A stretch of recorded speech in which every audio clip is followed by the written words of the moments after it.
InvadR. Located in the New France section of the park, the Viking Invader is coming into the area. While kind of a neat theme, I'm not sure how much it actually fits into the rest of the area, and there is little actual theming along the queue line or even the course of the coaster itself. Still, it has a quality layout that I, as someone who likes to hate on GCI coasters, can enjoy. Find out more in this review.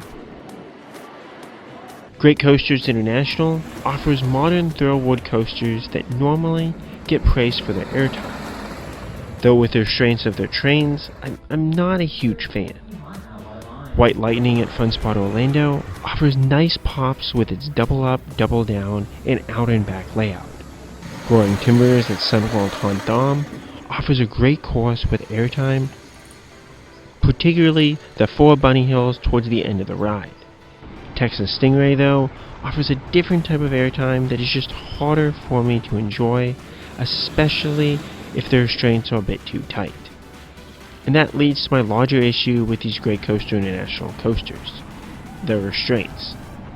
Not only are these restrictive, causing larger guests to be unable to ride, but they can be tight, restricting any airtime that you could receive from the coaster. It took until my 10th visit to SeaWorld San Antonio to realize that I could get a slightly looser restraint on these rides, as I wasn't too concerned on trying to do this, and I just naturally got a loose ride that was actually really good on Texas Stingray. I'm not a huge fan of advocating to try and make your restraint looser, as it is against amusement park rules, but I will slouch slightly on these coasters to try and give myself that little bit of extra room with the restraint, and then hold up my restraint for the course of the ride if it does end up being just a little bit slightly loose, to make sure that it doesn't come down even more over the course of the ride. There is no dip on InvadR to push the restraint down more, like on the pre-lift of White Lightning, but the forces can naturally push the restraint down over the course of the ride. With how restrictive the restraints are, this still isn't a whole lot of room. There is no guarantee that the ride operators won't staple you and push the restraints in all the way, like I'm sure they're supposed to do. Though, on my rides, the attendants were leaving a good amount of room when pushing down the restraints. So hopefully, this coaster is better than an average GCI for this.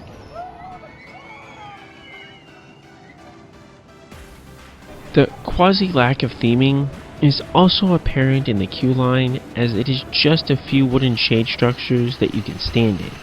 For some reason, this coaster still is not included in the unlimited quick queue.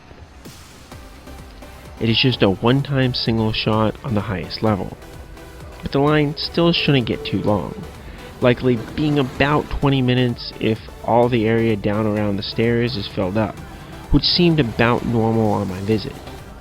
Oddly, most guests fight through a crowded station to sit further back on this coaster, and I just naturally got the front row on a busy Saturday because it had the shortest line. I was impressed with the forces up front, and the back rows didn't seem to offer any better or really different forces, so you should be fine sitting really anywhere on this coaster. After leaving the station, the pre-lift has a little bit of laterals, which is a nice thing to see as it gets me excited for the coaster as a whole. Even the pre-drop turn has a nice amount of laterals to it as well. Then the main drop plays really well for its size. I'm not sure if the tunnel helps make it feel a bit bigger than it actually is. This is a fine, fun, solid, though small drop on a wooden coaster that gave me an enjoyable drop feeling despite its size. Then you get thrown into the main course of the coaster. You pop up out of a ditch and level off, getting a little bit of airtime on this entrance to the turn before sharply banking, which will give you a mixture of laterals and fun sideways forces. This leads into an airtime hill that is shallower on the far side, so you get a small bounce and another small hill into a turn right. This offers decent laterals, as most turns throughout the ride will, with a small bunny hill between another longer turn right. Next, you have a sharp turn left followed by a bunny hill, and another left turn, before a bunny hill with a double down on the far side. This leads into a pop-up and a turn right that is banked down as a turning hill before bleeding into the brake run. Overall, how good is InvadR? This wooden coaster has a solid sense of speed and pacing. It throws a bunch of turns with decent laterals at you while having a few solid bunny hills and many smaller hops along the course.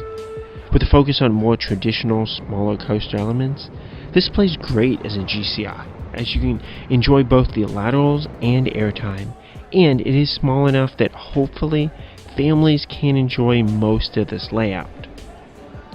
I also came off really wishing that I had a coaster like this at my home park, as this mixture of forces is fun, and I'd gladly ride a coaster like this on a more consistent basis, even if historically I haven't enjoyed these types of coasters. I rank InvadR right above Kraken at SeaWorld Orlando, which had been my favorite B&M floorless coaster, as it has a fun drop and enjoyable inversions. The inline twist on it just plays much better for me than other similar inversions on B&Ms. I rank InvadR right below Dominator at King's Dominion. Despite a smaller size than other B&M floorless coasters, Dominator blew me away with his consistent forces and solid elements, as this coaster focuses a little bit more on turns instead of a bunch of inversions, which is a plus to the layout, at least given my preferences. Have you been able to enjoy InvadR? If the restraint is too tight, does that really hurt the ride experience? Let me know, and as always, Kapkun Krop.